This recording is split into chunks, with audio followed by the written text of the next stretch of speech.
Okay, so you've probably seen all the online buzz lately about China supposedly exposing big international luxury Yeah, like brands. Louis Vuitton, Chanel, Balenciaga, those names keep popping up. Exactly. It feels like there's a new claim every week. You sent over some interesting material trying to, figure out what's really going on. That was the idea, to get to the bottom of it. So the big question for this deep dive is there actually some kind of like official Chinese campaign to unmask these luxury giants? Right. And what's interesting right off the bat is that, well, while there's definitely discussion and, yeah, some criticism of these brands in China, Hmm.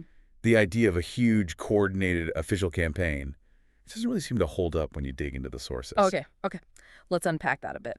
One thing mentioned is the CCTV Consumer Protection Show, the 315 program, every March 15th. Yeah, the 315 Gala. What's that about? Is that part of the supposed exposing? Well, yes and no. I mean, it is an investigative show, and it focuses on consumer rights. Mm-hmm. It absolutely does highlight issues with companies. Right. But, and this is key, the scrutiny isn't just aimed at Western brands.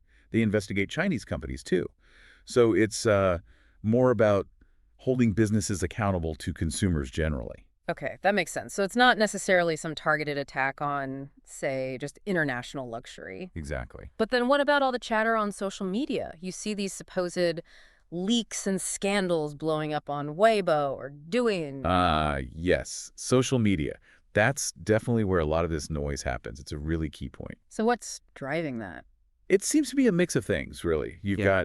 got national pride sometimes playing a role, Okay. genuine consumer critiques about quality or maybe service, Yeah. and definitely a lot of frustration about the price differences, how much more things cost there compared to Europe. Yeah, that's a big one. So it's not always about uncovering some massive scandal or wrongdoing.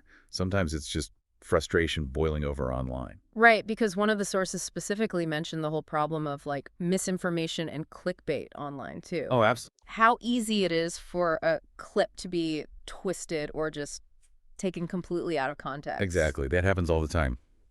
And there was that example with Canada Goose back in 2021. Oh, yeah, I remember something about that. Return policies. Yeah, exactly. They faced criticism over their return policies. And look, state media did cover it, sure. Mm-hmm.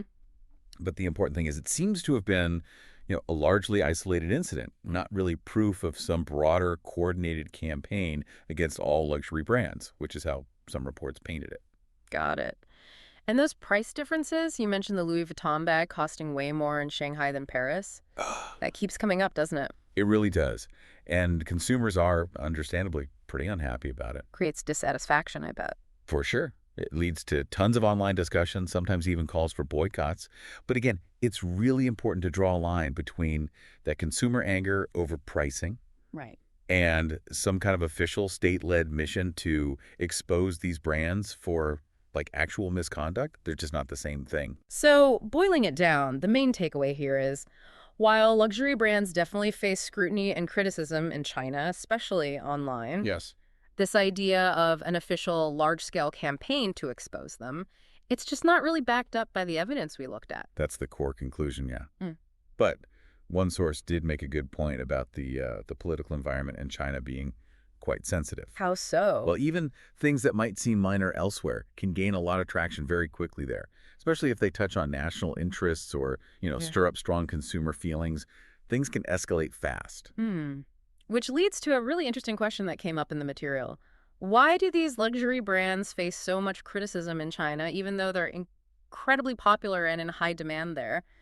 It's a bit of a paradox, isn't it? It really is. Is the real unveiling, as it were, happening on a political level somehow, or is it more tangled up in like cultural factors? What do you think? That's the deeper layer, isn't it? To really get it, you'd probably need to dig into Chinese consumer behavior itself, the sheer power and cultural weight these brands carry in that market. Right. And also just the dynamics of digital outrage, how quickly things can catch fire online. It suggests maybe what we're seeing isn't just about specific scandals, but more about this really complex relationship between Chinese consumers, these huge global brands, and, well, cultural identity in modern China.